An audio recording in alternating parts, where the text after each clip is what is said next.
Lease پہ گاڑی کا لینا کیسا ہے؟ اگرچہ اس پہ پہلے بھی تفصیل سے بات ہو چکی، لیکن اس کا خلاصہ یہ ہے کہ بینکنگ کا نظام کیا ہے۔ اگر وہ اسلامی شرائط کے مطابق ہے تو اس سے لیز پہ گاڑی لینے میں کوئی حرج نہیں۔ مثلا میزان بینک والے جو ہیں 100% تو اطمینان اگرچہ نہیں ہے، لیکن وہ بہت بڑی حد تک 70-80% جو کاروبار کرتے ہیں یا جس طرح پیسے کی انویسٹمنٹ ہوتی ہے یا ان کی ٹرانزیکشنز ہوتی ہیں، یہ شریعت ہی کے مطابق ہے، اس لیے ان سے لینے میں کوئی حرج نہیں۔ یہی چیز جو ان کے ہاں ہے اگر دوسرے کسی بینک میں رائج ہے، مثلا UBL والے ہیں، اسی طرح اور بہت سے بینک ہیں، اگر وہ اسی نظام کے تحت چل رہے ہیں اور اسلامک ونڈو جو انہوں نے کھولی ہے وہ انہی اصولوں کی پیروی کرتی ہے تو اس کے لینے میں کوئی حرج نہیں۔ یہ ہے کہ جو لوگوں کے ذہن میں بڑا اشکال پیدا ہوتا ہے کہ چونکہ ہم قسطوں میں وہ چیز لے رہے ہیں تو جو چیز 9 لاکھ کی ہے وہ 13 لاکھ میں پڑ جائے گی، جو مارکیٹ میں کیش پہ 10 میں ملتی ہے وہ 15 میں پڑ جائے گی، کوئی حرج نہیں۔ فتاوی عالمگیری میں اس زمانے میں بھی انہوں نے جائز ہی لکھا ہے، اور ان سے پہلے جو فقہا تھے انہوں نے بھی اس کو جائز لکھا ہے کہ ایک چیز ہے اور وہ کہتا ہے میں نے خریدنی ہے، کیا قیمت ہے؟ وہ کہتا ہے اس کی قیمت 10,000 ہے۔ اچھا بھئی پیسے کیسے دو گے؟ اس نے کہا ایک مہینہ کر کے 10 مہینوں میں اسے پورا کر دوں گا۔ تو وہ کہتا ہے بھئی 10 مہینے میری رقم رکی رہے گی، بہت سارے فیکٹرز ہیں، کرنسی کا اپ اینڈ ڈاؤن ہونا ہے، پھر میری رقم ایک جگہ پھنسی ہوئی ہے، میں اسے نکال نہیں سکتا، چیز آپ استعمال کر رہے ہیں، تو میرا خیال ہے کہ چونکہ قسطوں میں یہ چیز آ رہی ہے تو میں 10 کی بجائے اسے 12,000 میں دوں گا۔ تو اگر وہ یہ طے کر لیتے ہیں کہ 12,000 میں ہوگی تو یہ ٹھیک۔ قرض کا آپ نے 10,000 اس نے چیز دے دی تو گویا آپ مقروض ہو گئے نا اس کے کہ آپ نے اس پیسے کو ادا کرنا ہے، تو قرض کا آگے پیچھے کرنا یہ شرعاً درست۔ حضرت رسالت مآب صلی اللہ علیہ وسلم نے جب یہودیوں کو مدینہ منورہ چھوڑنے کا حکم دیا تھا تو صحابہ کرام رضی اللہ عنہم بہت عجلت اور جلدی میں حاضر ہوئے اور کہا اللہ کے رسول آپ نے تو انہیں جانے کا حکم دے دیا اور یہودی سارا ساز و سامان باندھ رہے ہیں، اور جناب والا ان کو تو ہم نے قرض دیا ہے، تو حضور صلی اللہ علیہ وسلم نے جتنا وصول کر سکتے ہو وصول لو، باقی چھوڑ دو، کیونکہ وہ قومی مصلحت وہ زیادہ غالب تھی بنسبت اس کے کہ یہ کہا جاتا کہ اب انہیں رہنے دو، قرض پورا لے لینا۔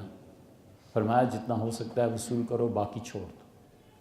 تو بسا اوقات قومی مصلحتیں بھی غالب آتی ہیں جب شریعت کے احکامات کو بہت دقت نظر سے دیکھنا پڑتا ہے کہ کیا ہے۔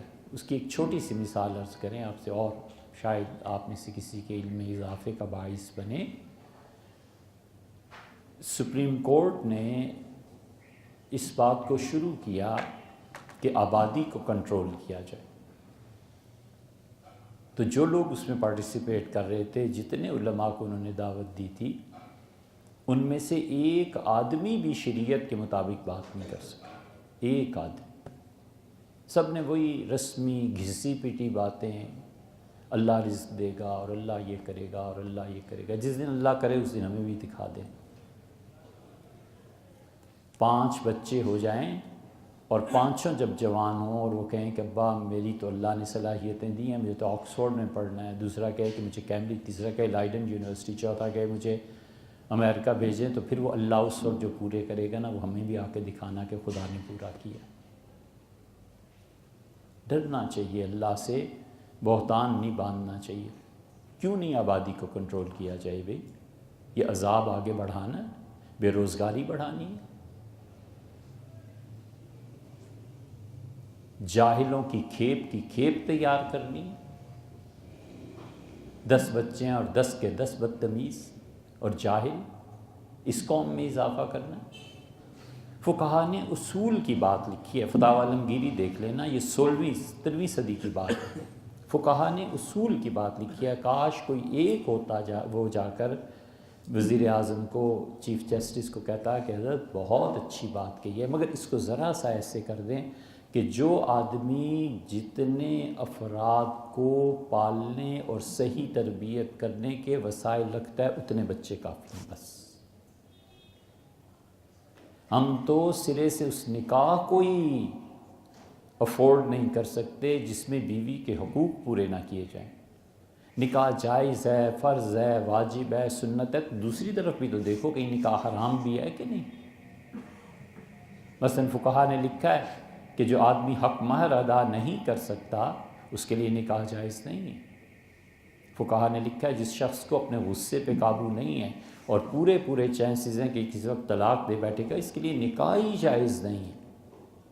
ولیعوذ باللہ نکاح نہ ہونے کی صورت میں وہ جو گناہ کرے گا نا وہ جانے، اس کے کام جانے۔ ہم کیوں ایک بچی کی زندگی برباد کر دیں؟ ہم کیوں 2 خاندانوں کو آپس میں لڑا دیں؟ تو نکاح تک کی تو فقہا اجازت نہیں دیتے، اور تمہیں 10 بچوں کی اجازت دیتے؟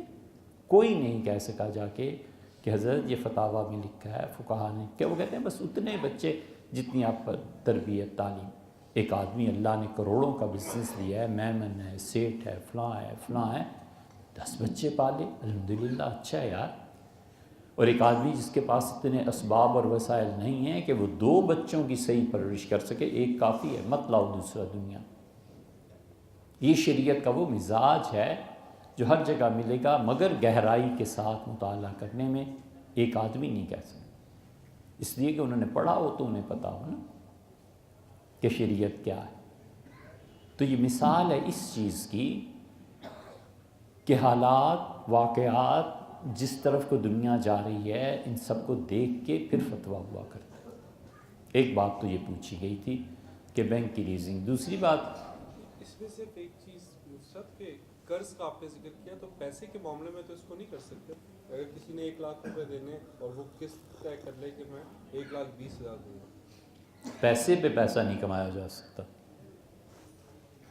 پیسے پہ پیسہ نہیں کمایا جا سکتا۔ شریعت تو اس صورت کو بھی مکروہ قرار دیتی ہے کہ کسی آدمی کو مثلا 10,000 کی ضرورت تھی، وہ مارکیٹ میں گیا اور اس نے کہا 10,000 مجھے دے دو۔ اس نے کہا دیکھو یہ مشین ہے، اس کی قیمت مارکیٹ میں 12,000 ہے، میں تمہیں دوں گا یہ چیز 15,000 میں، تم جا کر بیچو اور مارکیٹ سے 10-12,000 لے لو، 10,000 میں کسی دکاندار کو دو، وہ تمہیں 10,000 لوٹا دے دے گا قیمت میں، چیز تمہاری ہوئی، مگر یہ میں تمہیں آج 15,000 میں دے رہا ہوں تو تم جب پیسے لوٹاؤ گے تو 15,000 لوٹاؤ گے۔ ہیلا کیا نا اس نے، قیمت زیادہ لگا دی نا 15,000، اور اسے کہا کہ مارکیٹ میں اس کی قیمت 12,000 ہے لیکن میں 15 میں تمہیں بیچ رہا ہوں۔ یہ گیا تو 2,000 ٹوٹ کے 10 میں بیچ کے اپنا کام چلایا، تو اس پہ تو 5,000 زائد آ گئے نا۔ شریعت اس کو بھی منع کرتی ہے، کوئی پسندیدہ چیز نہیں ہے، اس کے بھی احکامات ہیں، تو اس لیے پیسے کے عوض میں پیسہ یہ نہیں، یہ سود ہو جائے گا۔